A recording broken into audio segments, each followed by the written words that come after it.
Bom dia a todos.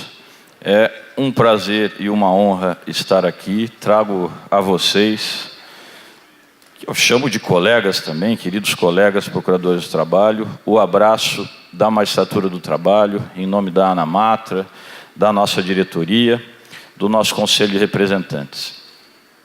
Acho que é a primeira vez que eu falo no CNPT, espero que não seja a última, então vou caprichar, espero que gostem.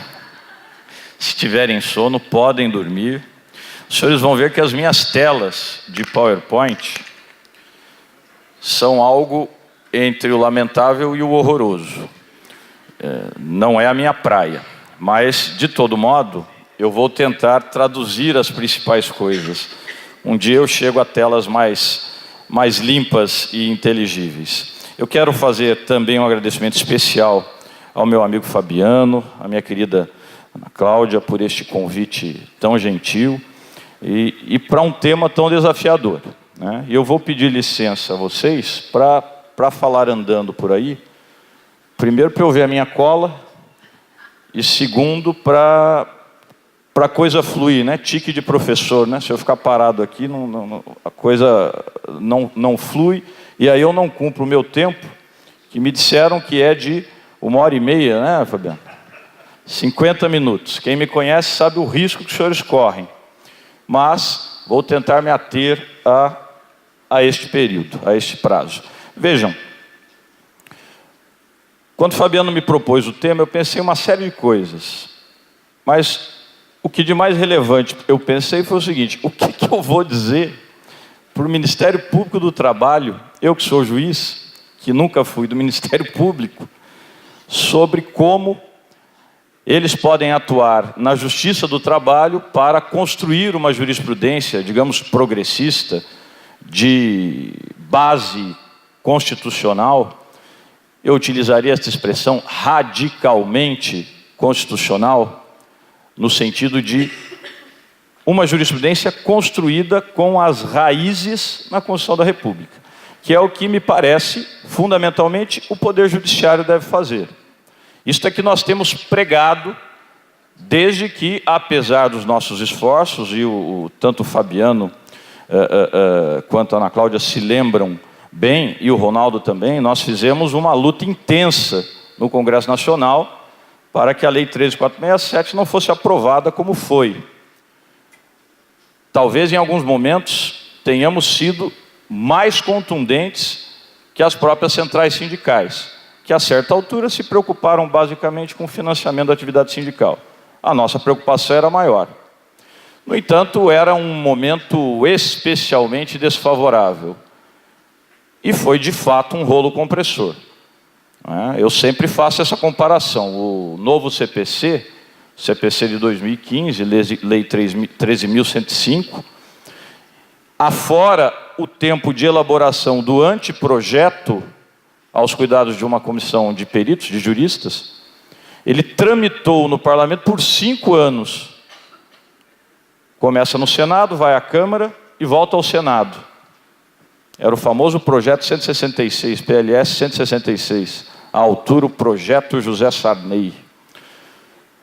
De todo modo, tramitou, foi debatido, teve 1 ano de vacatio legis, e embora eu tenha lá as minhas ressalvas com a introdução desse modelo de precedentes por lei ordinária, é uma boa lei. Avançou em relação ao Código Buzaide, é uma lei moderna.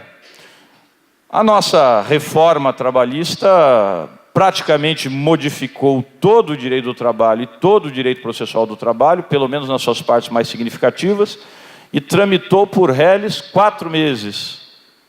Não voltou à casa de origem, porque havia um acordo, como os senhores sabem, para que os excessos e as inconstitucionalidades, que no final eram reconhecidas.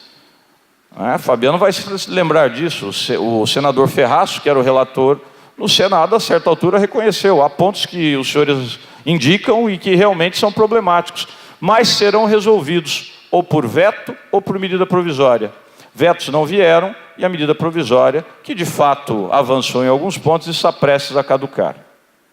Essa medida provisória de 5 artigos recebeu quase 1000 emendas, E a Lei 13.467 já tem, se eu já não perdi as contas, 20 ações diretas de inconstitucionalidade. E a proposta era dar segurança jurídica. Então, o que nós temos diante de nós é, de fato, um horizonte tenebroso. E a bola agora, por assim dizer, está conosco. Então eu volto à minha questão original. O que dizer ao Ministério Público do Trabalho? E o que eu fiz foi pensar nas dificuldades que eu, como juiz, muitas vezes tenho para, digamos, assimilar teses ou ideias que vêm do Ministério Público do Trabalho. Agora, quem me conhece, os de vocês que já atuaram comigo, sabem que eu não tenho muitas dificuldades. Digamos que eu sou bem aberto a teses novas. Mas eu diria também que a maioria dos meus colegas não é assim. E especialmente os colegas mais novos têm vindo às fileiras da magistratura do trabalho com uma certa resistência, digamos assim, a teses mais especiosas. Isto é uma outra discussão que algum dia nós vamos ter de fazer. Um problema que talvez esteja chegando também às fileiras de vocês e que diz respeito ao modelo de seleção. Mas não é este o meu objeto. De toda forma, eu tentei pensar o problema nessa perspectiva. Como estas questões podem chegar mais palatáveis ao juiz do trabalho. Porque no final das contas, o importante é isto.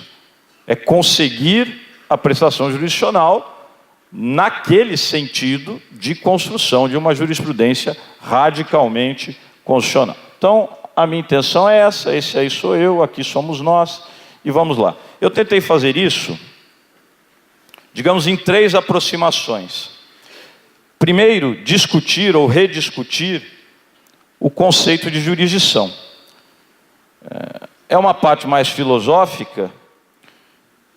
Eu até perguntei ontem lá no meio do rock and roll ao meu amigo Fabiano se eu poderia filosofar um pouco. Ele disse que sim. Então, se ficar chato pra caramba, a culpa é dele.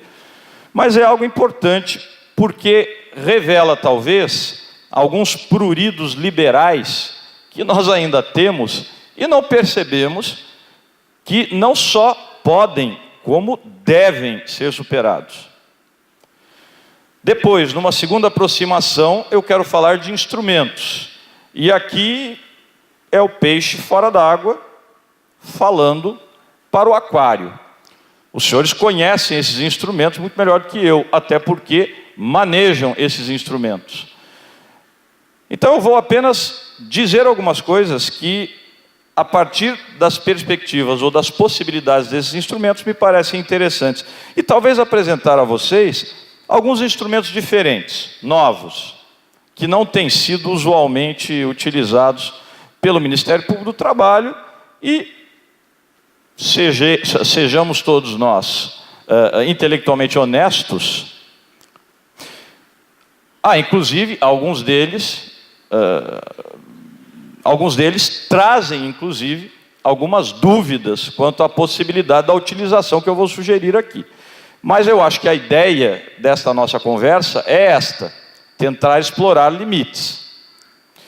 Então eu vou tentar explorar limites, especialmente quando eu falar de instrumentos. E por fim, numa terceira aproximação, ainda nesta tentativa de superar alguns paradigmas liberais, aos quais especialmente os juízes muitas vezes têm muito apego, os senhores nem tanto, eu quero discutir um pouco devido processo legal e procedimento. Também numa perspectiva um pouco mais inovadora.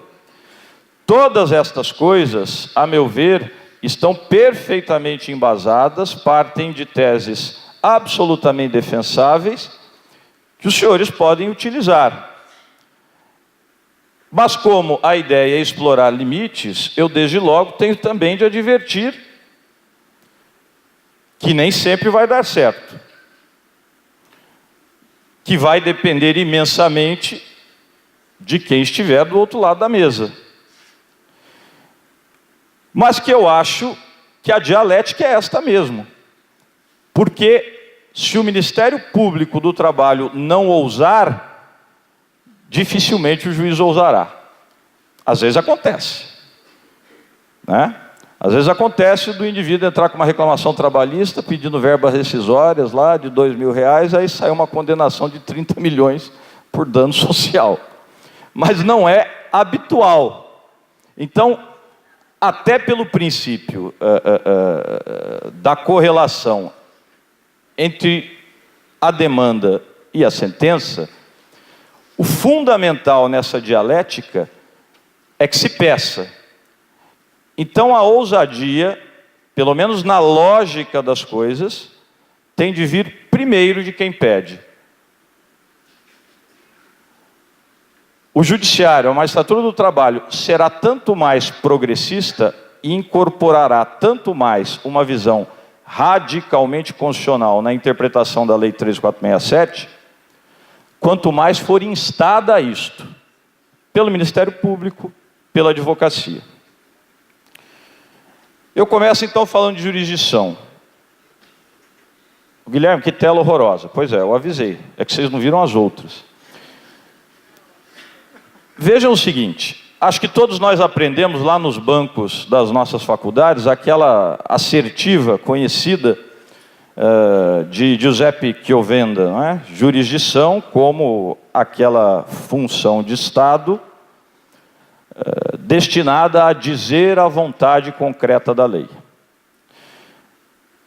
Este é um conceito que todos nós aprendemos, reproduzimos, dizemos em aulas, mas é um conceito, permitam-me dizer, absolutamente superado. Um conceito liberal. Não existe uma vontade concreta da lei. Ainda mais no sentido ideal. Os senhores, tão bem quanto eu, sabem como é que as leis são feitas. Os senhores sabem os interesses que ali se movimentam, os senhores sabem que muitas vezes o voto que ali é dado sequer representa um mínimo de consciência do parlamentar em relação àquilo que ele está votando. Isto não só acontece, como é natural, e sequer apenas no Brasil.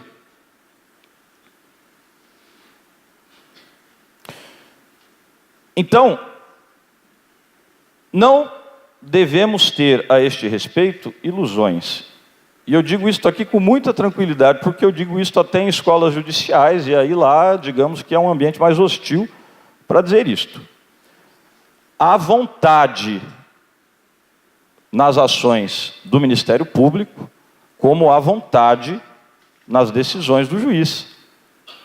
A decisão judicial tem nócio, tem cognitio, mas também tem voluntas, tem vontade.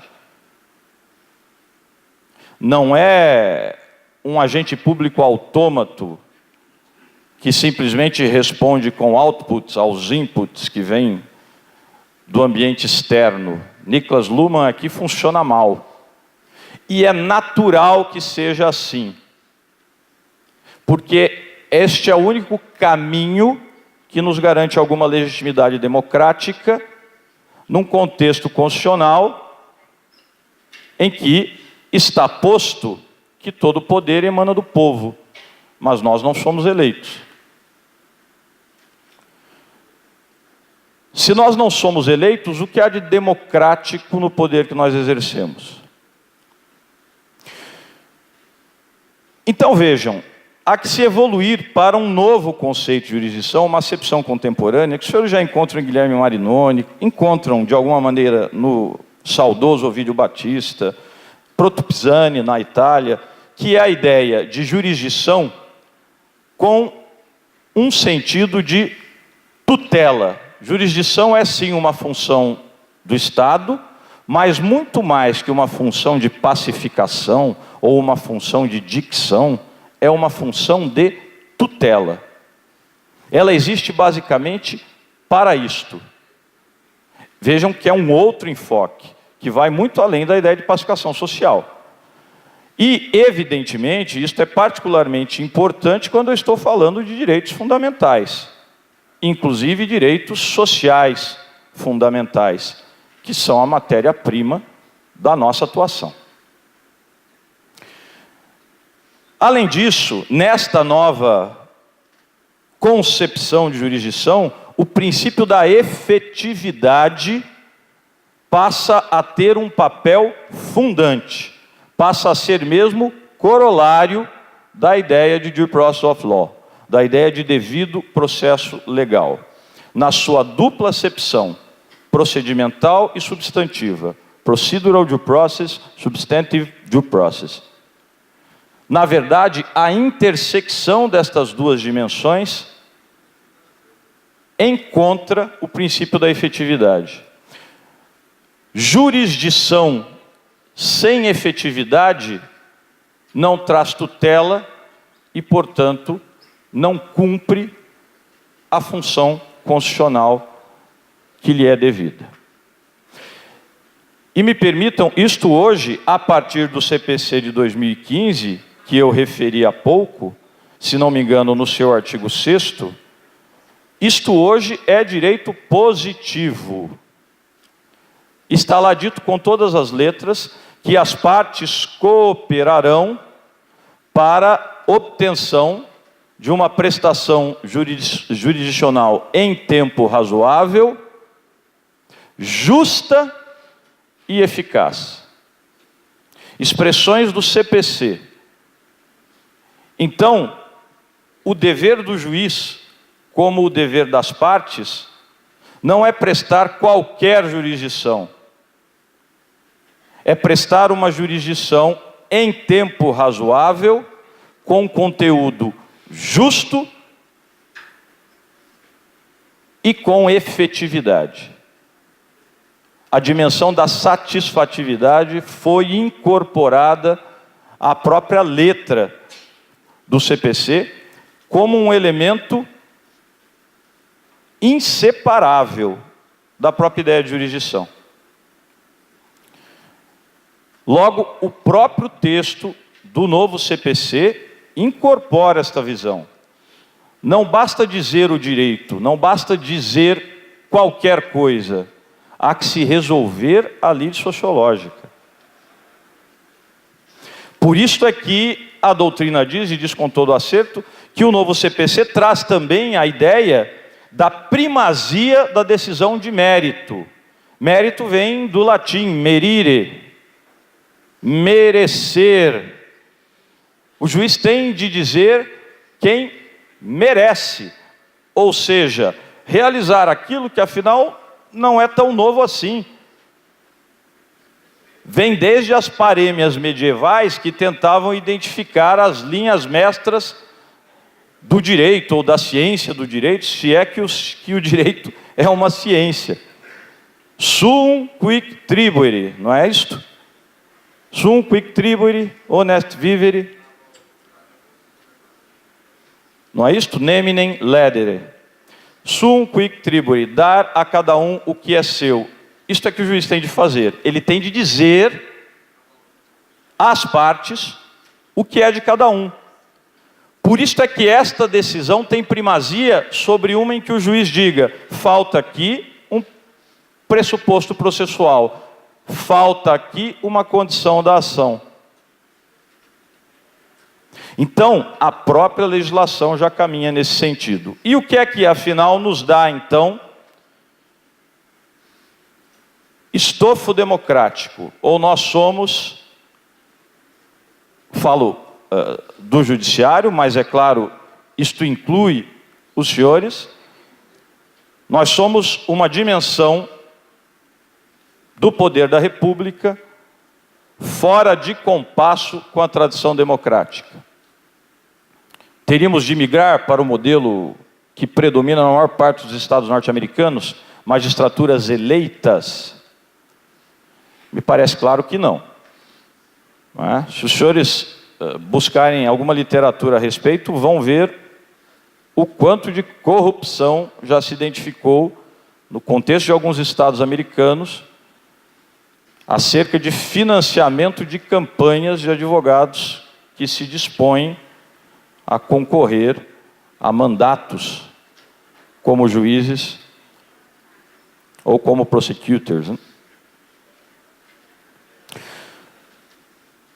No nosso caso, a seleção é técnica, e que bom que é. O ministro Aires Brito dizia, e a meu ver com toda a razão, que o Poder Judiciário é o único poder da República profissionalizado e organizado em carreira.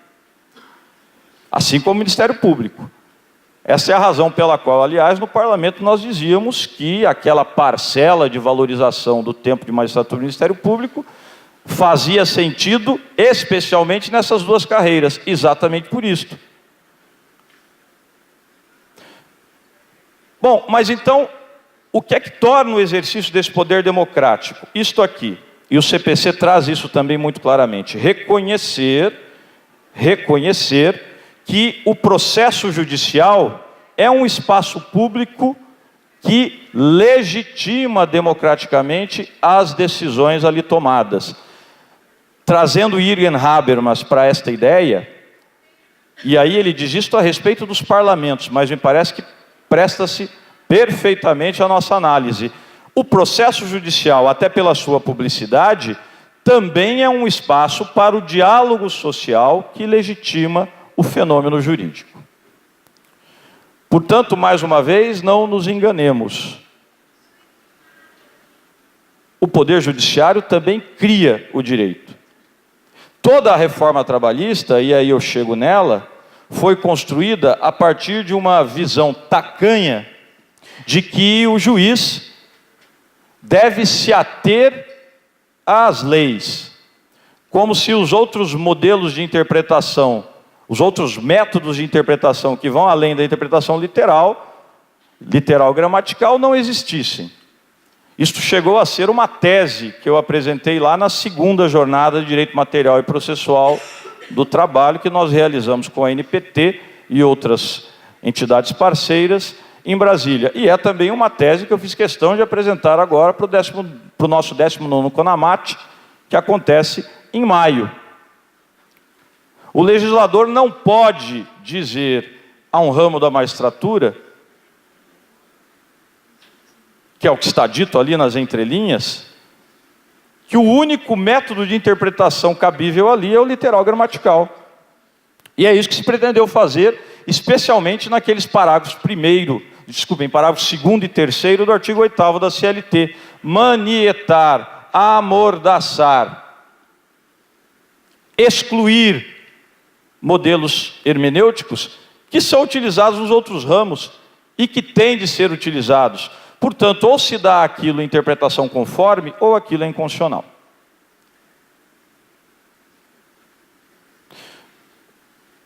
Nos modelos jurídicos de raiz anglo-saxônica, não há sequer dúvidas quanto a isso. Os senhores conhecem bem a expressão judge made law. O juiz faz o direito. A filosofia do direito já reconhece isto. O texto não é a norma. A norma se extrai do texto a partir da interpretação. Entendendo-se isto, fica claro que, na verdade, quem diz a norma é o Poder Judiciário, interpretando o texto. Então, há balizas objetivas.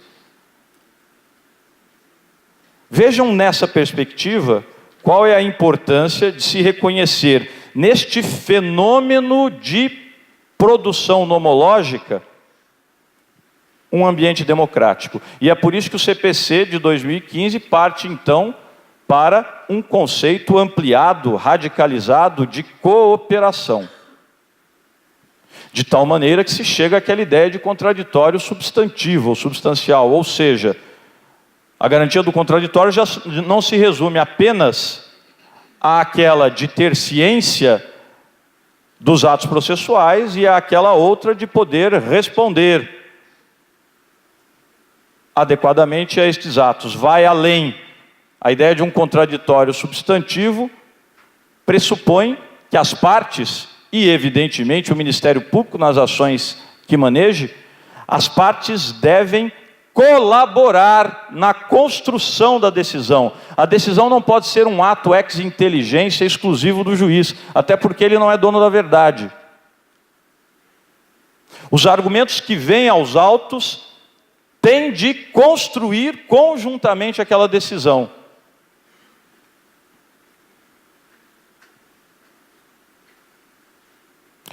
A doutrina alemã tem clareza nisto. Falam em comunidade processual. Gemeinheitsverfahren. Comunidade processual. Então, isto se constrói a partir do que diz o autor da ação, a partir do que diz o réu na sua contestação e, evidentemente, a partir do que compreende o juiz. Aqui está o espaço dialógico. Aqui se legitima democraticamente a decisão judicial. É claro que essa é uma legitimação interna. Há uma externa, não vou me estender, mas diz respeito ao concurso público. Diz respeito ao fato de que eu sou titular da primeira vara do trabalho de Taubaté, o titular da segunda vara do trabalho de Taubaté, quando jovem, era analfabeto e cortava cana no interior de Goiás. E hoje é juiz do trabalho como eu. Da mesma maneira, alguns de nós, juízes do trabalho, como tenho certeza também entre vocês, vieram de famílias mais abastadas. Alguns de nós, se continuassem na advocacia, seguindo a tradição da família, teriam uma condição econômica melhor do que a que tem, porque vieram para a magistratura. Temos visões de mundo diferentes, e que bom que temos. A Ana Matra hoje vive um pouco a esquizofrenia do país, como eu tenho certeza que a NPT também vive. Não é isto? Questiona-se um aparente abuso que houve nos procedimentos do juiz Moro. Ah, mortadela, petralha. Não é isto? Supõe-se que uma determinada conduta do Partido dos Trabalhadores, quando no poder, não foi adequada. Ah, coxinha, fascista. Não há meios termos. Isto é ruim. Isto se reflete dentro das nossas carreiras de uma maneira ruim. Mas, esquizofrenias à parte, maniqueísmos à parte, visões diferentes são saudáveis. Isto também torna, aí numa perspectiva externa, o exercício do poder democrático. Então, não só, vejam como nós invertemos aquela ideia original da jurisdição como dicção da vontade concreta da lei. Não só na decisão do juiz há algo da sua vontade, há algo da sua visão de mundo, como deve ter. Porque é isto que, no contexto maior do processo, inclusive pelas vias recursais, é isto que, no final, transforma a decisão definitiva em um produto de uma inteligência coletiva, e não apenas da inteligência do juiz, originário da causa. Isto tem a ver com a nossa natureza democrática, por uma outra via. Que bom, portanto, que pensamos diferentes, e de modo diferente. E eu vou ainda além. Se não fosse assim, tanto nós juízes, como vocês procuradores, estaríamos todos com os dias contados. Os senhores sabem, já há softwares desenvolvidos na linha da inteligência artificial que fazem perfeitamente este raciocínio lógico que nós aprendemos como sendo o mais fundamental no direito, especialmente num direito legislado como é o nosso, civil law, ou seja, subsunção. Vejo o fato e busco nos modelos normativos onde é que ele cabe. Isto um software faz, e digo aos senhores, faz melhor que nós. O que nos torna necessários é a nossa sensibilidade, é a nossa capacidade de pensar diferente. Estimular um judiciário que seja menos sensível e mais literal, na verdade é estimular o fim do elemento humano na atividade judiciária. Já falei um monte, já deve estar quase já acabando o tempo. Olha lá. Bom, dito isto, então, aqui eu até já adiantei, a ideia de efetividade de jurisdição passa a estar compreendida na ideia de substantive due process, do devido processo legal substantivo. E aí, esta efetividade, ora aparecerá na doutrina como princípio, Ovidio Batista, e é como eu penso, ora como ideia diretora de política processual, como dizia o professor Sálvio Teixeira, ora como direito fundamental do cidadão, Guilherme Marinoni, e aí, obviamente, a antípoda da visão do professor Ovidio Batista. Se é um princípio, uma norma princípio, evidentemente desta norma princípio advém um direito fundamental, portanto são os dois lados da mesma moeda. Alguns vão ancorar esta ideia lá no artigo 5º, 52, no devido processo, que me parece o mais adequado. A ideia de devido processo é muito mal desenvolvida no Brasil. Geralmente, os comentadores, a não ser aqueles que se especializam no tema, os comentadores se atêm ao procedural due process, a ideia de garantias processuais. E a ideia milenar de due process of law, que vem lá da Carta Magna, né, de John de Lackland, né, João Sem Terra, lá de 1215, é uma ideia muito mais abrangente do que isto. Aliás, fica claro até pela má tradução que foi feita no texto constitucional. Due process of law jamais poderia ter sido traduzido como devido processo legal. Porque law não é lei, os senhores sabem, é direito, e process não é processo nesse sentido. A expressão seria procedure. Então, due process of law é algo muito mais abrangente do que este espaço limitado que é habitado pelas garantias processuais. Tem esse aspecto, que é o tal do procedural due process, mas tem um aspecto muito maior, que tem a ver lá com o parágrafo 36, se não me engano, da Magna Carta, que dizia que exatamente o rei garantia aos nobres o direito de ser julgado pelos seus pares, aqui o procedural due process, a ideia de juiz natural, como a origem das garantias processuais, e pela lei da terra, per legem terrae, pela lei da terra, naquele momento, os costumes, que afinal de contas definem na tradição anglo-saxônica os direitos fundamentais. Para nós, exatamente isto. Em qualquer raciocínio jurídico, a prevalência dos direitos fundamentais. Não é? E aqui eu antecipo a questão de procedimento que eu gostaria de discutir com vocês. O apego à forma, o apego ao procedimento, também é um veso liberal que tem de ser superado. O professor Ovidio Batista, numa obra que para mim é emblemática, é um divisor de águas na teoria processual brasileira, que se chama Processo e Ideologia. Recomendo a todos os meus alunos, acho que nenhum lê, mas eu recomendo, que é a minha parte, né? A minha parte na brincadeira, né?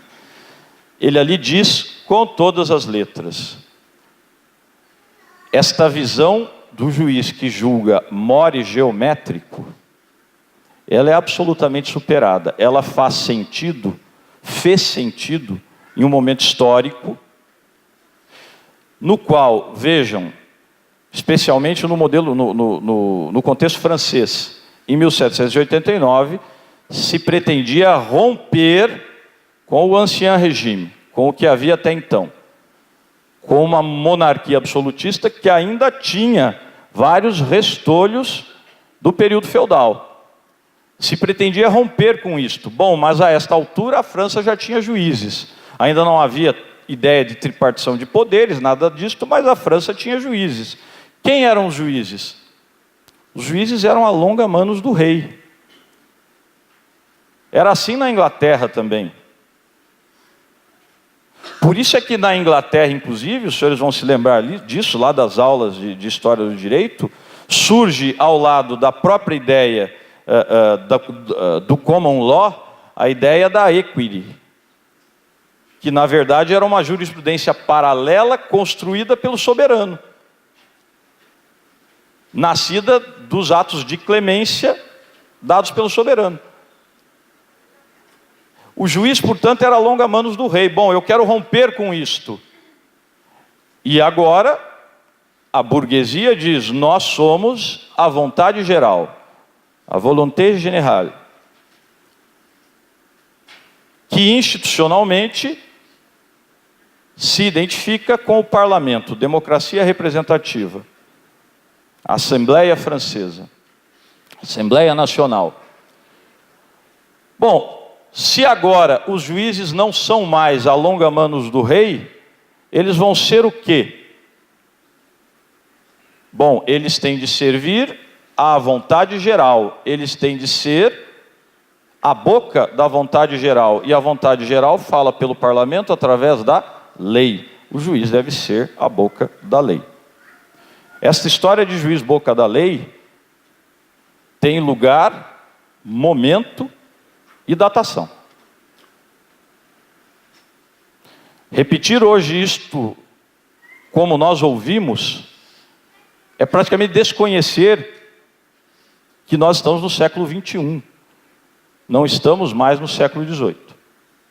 E não sou eu que diz isto, é o professor Ovídio Batista.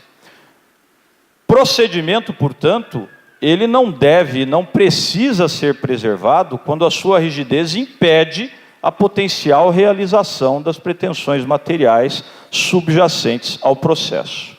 O procedimento é um instrumento, não é uma jaula. Vou adiante. Aqui o próprio Marinoni, falando a respeito, nessa obra que os senhores conhecem bem, mas acho interessante, vejam, a norma constitucional que afirma a ação institui o direito fundamental à tutela jurisdicional efetiva, o que agora, disse há pouco, está no próprio CPC. De modo que, vejam, deve-se dar a devida oportunidade da prática de atos capazes de influir sobre o convencimento judicial, comunidade processual. O juiz não é um déspota no processo. Assim como a possibilidade do uso de técnicas processuais adequadas à situação conflitiva concreta. Direito ao meio executivo capaz de permitir a tutela do direito. Não por outra razão, o legislador vem incorporando normas abertas. Boa-fé objetiva, proporcionalidade, tudo isso lá no artigo 489 do novo CPC. Isto mereceu até a crítica do professor Lênin Streck, porque ao falar em ponderação, que é o que está lá, se não me engano, no parágrafo 2º do artigo 489 do novo CPC, o legislador fez aparentemente uma opção por uma teoria, que é a teoria alexiana, de Robert Alexy, de regras e princípios, estes princípios, mandados de otimização, não é isto? Optimierung geboten, que ao serem interpretados, devem ser interpretados sob uma outra racionalidade, que é a da ponderação, e não, aí trazendo o Ronald Dworkin, e não o all or nothing, não o tudo ou nada. Pois quando o CPC fala em ponderação, abertamente acolhe essa teoria. Como o professor Lênin Streck não gosta desta tese, obviamente se queixou. E convenhamos, talvez o legislador não deva ser mesmo aquele que escolhe as teorias, mas o fato é que aqui, até para facilitar a nossa vida, ele utilizou normas abertas. Com tudo isto, o que é que nos cabe, e especialmente a vocês? Construir a ação conforme as necessidades do caso conflitivo. Isto não é revolucionário, isto não é comunista, isso não é soviético, isto é natural. Decorre de imperativos constitucionais. Bom, no dia a dia, isto significará o quê? E aí vem aquilo que eu dizia a vocês. Ideias, são só ideias, não sou o dono da verdade. para que o Ministério Público do Trabalho consiga cada vez mais, vejam só que romântico, chegar ao coração do juiz. O que os senhores têm de fazer, basicamente? Convencer o magistrado das teses que apresentam. Portanto, evidentemente, tem de ser teses bem construídas e teses que, digamos, acenam para valores que este juiz não pode negar. Mas vejam, por isso é que aqui a teoria da argumentação é tão importante. Convencer exige o uso da linguagem e exige o uso de estratégias, caminhos para o convencimento. Muitas vezes, por exemplo, aqui é só uma referência. Utilizar um instrumento qualquer, desses que, em muito boa hora, foram trazidos pelo sistema processual, mas construir o pedido de uma maneira, digamos, menos inventiva, pode ser um obstáculo. Colocar, por exemplo, e os senhores sabem que isto é polêmico, e aí eu digo que a perspectiva é basicamente estratégica, eu não estou dizendo se é certo ou se é errado. Formular o pedido em uma ação civil pública para que a empresa seja condenada a cumprir a lei, e aí se reproduz ali os artigos se quer que a empresa cumpra, porque não está cumprindo, se reproduz ali o artigo 71 da CLT. Isso pode ser feito processualmente? Pode ser feito processualmente. Quando chega do lado de cá, porém, o juiz muitas vezes tem uma dificuldade de perceber o que pode haver de efetivo nisto se ele simplesmente determinar à empresa que cumpra a lei, porque isto é o óbvio ululante. Se ele disser, pensa ele, o que mudará? Ele tem de dizer de uma maneira mais concreta, estabelecer ali mecanismos que permitam, por exemplo, o controle disto, e a partir desses mecanismos de controle, as sanções. Isto exige que ele construa, crie, imagine, e muitas vezes com uma distribuição de 3.000 processos ao ano, ele não fará isto. Por isto, a sugestão é que os senhores façam. Sugiram como a empresa deve cumprir aquele preceito de lei, como isto será controlado e como será o regime de sanção de acordo com aqueles mecanismos de controle. Ele também pode não gostar, porque, na final, está invadindo a esfera da sua decisão?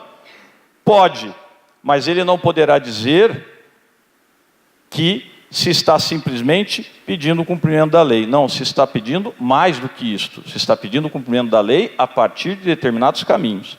Se ele quiser, que apresente outros.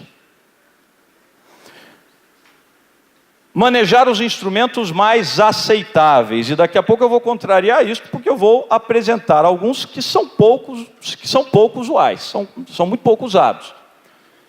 Mas, a meu ver, podem ser usados. De todo modo, isto é da sensibilidade de cada procurador para cada caso, inclusive, quando conhecer o juiz, até mesmo por conhecer o juiz, saberá quais instrumentos ali podem ser mais eficazes. Explorar as normas abertas, elas estão lá para isso. Acho que isso aí é que o meu tempo acabou. E, finalmente, infletir os procedimentos. Isso não é um problema para vocês. Acaba sendo um obstáculo para alguns juízes. Então, há também que se construir, mesma ideia, trazer a argumentação para demonstrar ao juiz como um apego formal ao procedimento não fará cumprir a função de tutela da jurisdição.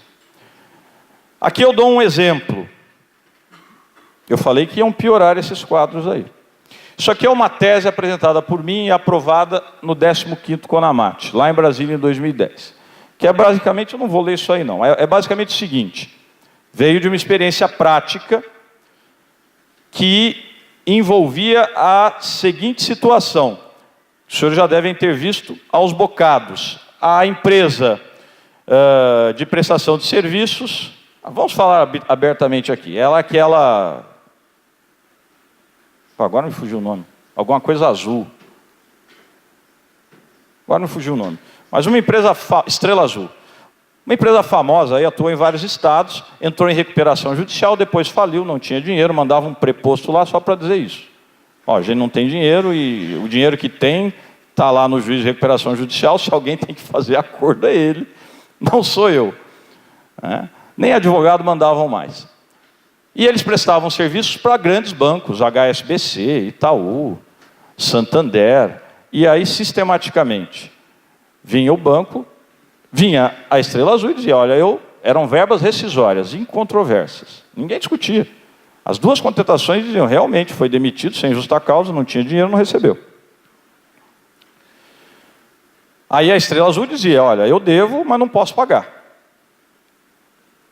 E o banco vinha e dizia, olha, eu posso pagar, mas eu não devo. Ou pelo menos não devo agora, porque tem a súmula 331, que fala em subsidiariedade no caso de terceirização de serviço em atividade meio. Subsidiariedade significa solidariedade com benefício de ordem. Pois bem, senhor juiz, eu quero o meu benefício de ordem. O senhor, então, primeiro, tente fazer a Estrela Azul pagar. Se ela não fizer, aí sim, os senhores pedem um mandado lá do artigo 880 da CLT, vai o oficial de justiça, e aí eu vou embargar, e aí a gente vê onde é que isso termina. Ou seja, pelo menos mais um ano aí para frente, de verba rescisória, em dispensa sem justa causa incontroversa. E às vezes o advogado não pedia sequer antecipação de tutela. E aí veja, o que dizia a altura? Ainda não era CPC de 2015, dizia lá o 273, que a antecipação de tutela poderá ser deferida a requerimento da parte, e a parte não requereu, e é textual, a requerimento da parte, vejam lá, apego literal ao texto da lei. O que eu faria? Alguns colegas até buscavam outras soluções, como esta aqui, doutor, o senhor não acha que é o caso de uma antecipação de tutela? Aí às vezes o advogado ficava surpreendido, né? Aí ele redarguia, né? O quê?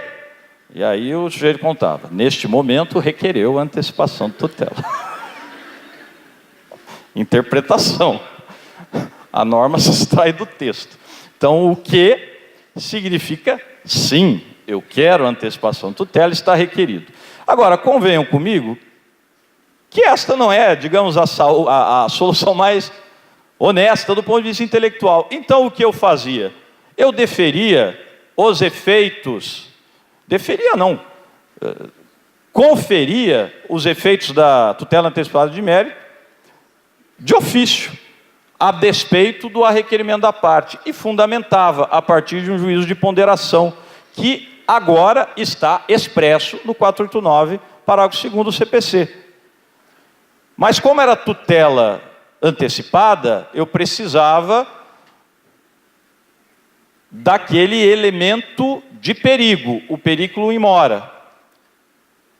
E precisava da verossimilhança do direito. A verossimilhança estava clara, era incontroverso. E o periculum eu desdobrava, os senhores vão ver aqui, eu desdobrava do caráter alimentar dos salários. O que muda agora, meus caros? E aí vejam, algo interessantíssimo para já nesta perspectiva o Ministério Público do Trabalho pensar. Com o artigo 4º da Lei 6.019, a lei da reforma é realmente terrível, comecei dizendo isto. Mas aí a gente faz aquele garimpo e a gente acha coisas ali que podem ser úteis. A Lei 6.019, na redação da 13.467, define terceirização. Lá no 4º A. Aliás, redefine, porque a 13.429 já tinha definido. Ao redefinir, ok, autoriza a terceirização de atividade fim. Mas, por outro lado, também diz que, neste caso, nós teremos de verificar a capacidade econômica da contratada para realizar os serviços que lhe foram acometidos. Isto no conceito. O que decorre disto? Que antigamente, quando nós falávamos em terceirização com prestadora economicamente inidônea, sendo atividade meio, ainda era terceirização lícita, com inadimplência. Agora não. Se dentro do conceito está a capacidade econômica para realizar os serviços que foram cometidos, e se nessa perspectiva se verifica que desde o início, vejam lá, essa expressão latina horrível, ab ovo, havia incapacidade econômica, falta um requisito, vai se abrir o alçapão. Eu falei metade do que eu queria, mas tá bom, que vocês estão ficando com sono. Eu fico por aqui e digo só mais uma coisinha. Abre-se a perspectiva de se reconhecer que essa terceirização é ilícita, porque falta um pressuposto legal, qual seja a capacidade econômica originária para prestar os serviços que lhe foram acometidos. Consequentemente, eu posso migrar da tutela de urgência para a tutela de evidência, e eu não preciso mais falar de periculum in mora, nem nada disto. Eu posso utilizar esta tutela de evidência tanto pela perspectiva, nessa hipótese que eu falei, por exemplo, da estrela azul, na perspectiva do inciso 1º, protelação, como na perspectiva do inciso 4º, prova bastante, neste caso, inclusive, o reconhecimento nas contestações e ausência de dúvida razoável. Essa tutela de evidência pode ser pedida de imediato em audiência, em uma ação coletiva. E digo mais, até de ofício, a meu ver, poderia ser concedida. A segunda aproximação, diria a respeito aos instrumentos, isso aqui os senhores estão cansados de saber, ação civil pública, ação civil coletiva, etc. e tal. Isto conhecem bem também, a questão não diz respeito necessariamente à ontologia, à essência, mas sobretudo ao instrumento, ou seja, um mesmo caso e aquela descrição famosa do professor Nelson Neri Júnior sobre o caso Batomushi, demonstra que a partir de um mesmo caso, um mesmo fenômeno, eu posso ter ações individuais, coletivas, com interesse individual homogêneo, coletivas com interesse coletivo e coletiva com interesse difuso. O que tem na ação civil pública tão importante? A sua plasticidade e a sua eficácia. Eu diria aos senhores que não há instrumento melhor para garantir aquele princípio da efetividade dos direitos fundamentais. E aí nós precisamos explorar esta ação com a sua máxima abrangência, o que significa reconhecer idoneidade para qualquer provimento, declaratório, constitutivo, condenatório e até cautelar. E mais, mas isto aqui, meus caros, até coloquei, olha, use com moderação. Se for bem manejado, permite um controle difuso de constitucionalidade com efeitos erga omnes ou ultra partes. Vejam o que os senhores têm em mãos e o que o juiz pode fazer a partir disto. É claro que isso tem que ser bem construído, até porque a jurisprudência do Supremo Tribunal Federal, evidentemente, não admite esta colisão frontal. Se houver uma colisão frontal, nós vamos, em tese, ter de sobrestar aquela ação civil pública até o julgamento de uma DI. Mas isso pode ser feito, de novo, construção pela via da linguagem, por caminhos que cheguem a isto. Será um controle difuso, o que o dispositivo da sentença trará são efeitos daquela causa petende, mas a isto se poderá dar efeitos, a depender do caso, erga omnes ou ultra partes, o que é fantástico. Não dá mais tempo, mas enfim, eu queria explorar com vocês um pouco o habeas data. Veio com a emenda 45, poderia, como pode ser utilizado em situações nas quais não tem sido utilizado, e, a meu ver, inclusive pelo Ministério Público do Trabalho. Mas nem a nossa lei orgânica nacional e nem tampouco a lei orgânica do Ministério Público da União refere lá o habeas data, é verdade. Refere o habeas corpus. Mas, só para pensar a hipótese, não vou nem trazer os fundamentos. Os senhores sabem que a súmula 368 do TST ficou assim. Basicamente, porque o INSS não reconhecia o período de vínculo, mesmo quando a Justiça do Trabalho executava as contribuições sociais. Juro, mais 2 minutos. O que se fazia? Recolhia-se e não havia consequências positivas do ponto de vista da proteção social. O TST, digamos, se rebelou e disse, bom, se é assim, então também não recolhe. É claro que há toda uma tese por detrás disso, acabou virando a súmula vinculante 54, a meu ver, muito infeliz, né? Baseou-se apenas, o voto do ministro Menezes de Direito baseou-se apenas em 2 autores, quando havia dezenas de outros dizendo o contrário, mas enfim, súmula vinculante habemos. Mas o fato é que a razão política, isso na época o presidente do TST disse, era esta. Bom, não tem efeitos. Ora, o caminho deveria ser outro, dar efeitos. Quais efeitos? O CNIS, o Cadastro Nacional de Informações Sociais, é um banco de dados. E, a meu ver, um banco público. E o habeas data serve, entre outras coisas, não apenas para obter a informação, mas também para corrigi-la. Se o juiz natural, o juiz constitucionalmente competente, reconheceu o vínculo empregatício, e inclusive se houve o recolhimento das contribuições sociais, evidentemente, esta condição de segurado que daí decorre tem de ser reconhecida. O que se faz hoje? Os senhores sabem bem, o advogado impetra um mandado de segurança na Justiça Federal. O que ele deveria fazer? A meu ver, impetrar um habeas data na Justiça do Trabalho. Mas isso é só teoria. Estou cansado de falar isso há 10 anos. Nunca vi fazer. Quero crer que até mesmo na perspectiva coletiva isso pode ser feito. E aí os senhores imaginem por quem. Né?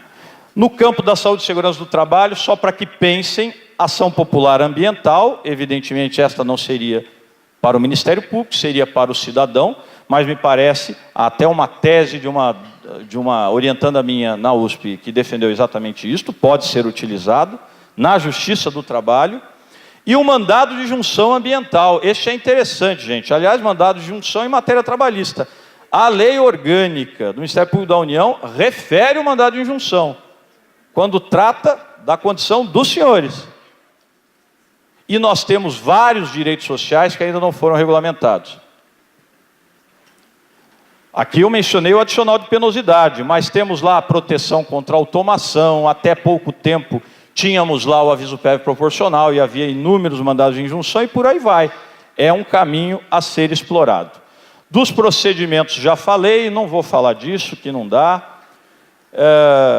Basicamente a ideia é que naquela perspectiva complexa de due process of law, o procedimento pode ser infletido para garantir o resultado, para a função de tutela, e aí o trabalho de convencer o juiz, muitas vezes, de que essa inflexão é necessária. E aqui eu falava rapidamente de um outro aspecto da reforma, que é a questão do acesso à justiça. Os senhores sabem bem o que foi feito, especialmente em relação a honorários de perito e de advogado para quem é pobre na acepção jurídica do termo. Já há até uma ADI a esse respeito, do PGR, a ADI 5766, a Anamatra está lá, e basicamente a discussão aqui pode ser até na base da literalidade. O Estado prestará assistência jurídica integral e gratuita. Se o trabalhador paga com créditos, inclusive com os créditos do próprio processo e de outros que tenha, isso não é integral e muito menos gratuito. Então, o que a reforma fez foi mesmo contrariar a Constituição. Bom, mas o que se pode fazer aqui no campo da interpretação? Isto também pode ser explorado pelo Ministério Público neste caso. Por exemplo, aqui eu fiz uma breve comparação entre o que está na CLT, que era a tela anterior, e o que está no CPC. A condição de gratuidade no CPC é mais favorável. De fato, existe aquela possibilidade de que o advogado, por exemplo, cobre os honorários dentro de um interregno, mas para isso ele tem que demonstrar que o devedor tem patrimônio, e não que ele tem créditos. Ainda mais se os créditos são alimentares. Ou seja, a condição de proteção do pobre no processo civil É mais ampla que no processo do trabalho, o que não faz nenhum sentido. Aí o que temos às mãos? O princípio pro homine, tantas vezes utilizado na Corte Interamericana de Direitos Humanos, em vários julgados. E por que é que isto não pode ser internalizado? Pode e deve. O que diz o princípio pro homine? Interpreta-se sempre a favor da pessoa. E a norma específica só pretere a norma geral quando for mais benéfica, se o tema está no marco dos direitos humanos fundamentais. Se eu tenho uma lei processual específica, o processo do trabalho, que é menos favorável na perspectiva do direito ao acesso à justiça, que é uma garantia fundamental, do que a norma geral, pois muito que bem. Princípio da máxima efetividade dos direitos fundamentais. Interpreta-se caminhando para a norma geral. Acabou, Fabiano. Conclusão. Os senhores conhecem bem, ó, isso aqui eu tenho falado em todo lugar, acho que o Fabiano já me viu falar, mas eu queria falar aqui. Então me permitam falar isso aqui. Rapidinho. Isto é de Germinal, os senhores conhecem aí esse romance do Zola, né? São basicamente os diálogos de Etienne, Rasseneur e Souvarine, falando da realidade dos trabalhadores em minas de carvão lá no século XIX. Aqui é Etienne pensando consigo mesmo, né? Confabulando. Vejam que interessante. Ele está falando da Revolução Liberal, a gente começou falando disso, né? 1789. Vejam o que ele diz para si mesmo e vejam se isso não lembra algumas coisas. O operário não podia aguentar mais, a Revolução não tinha feito nada mais do que lhes agravar as misérias. A Revolução Liberal, 1789. A partir de 89, os burgueses é que se enchiam e tão avidamente que nem deixavam o resto no fundo do prato para o trabalhador limpar. Quem poderia demonstrar que os trabalhadores tinham tido um quinhão razoável no extraordinário aumento de riqueza e bem-estar dos últimos 100 anos? Não dá para falar a mesma coisa dos últimos 100 anos? Livres, aliás, zombaram deles ao declarar os livres, que era a bandeira das revoluções liberais. Livres para morrerem de fome, isso sim, do que, aliás, não se privavam. Não dava pão a ninguém o votar em malandros que, eleitos, só queriam locupletar-se, pensando tanto nos miseráveis como nas suas velhas botinas. Eu tenho vontade de dizer isso também numa audiência pública lá no parlamento. Não sei como serei recebido, né? De todo modo, vejam só.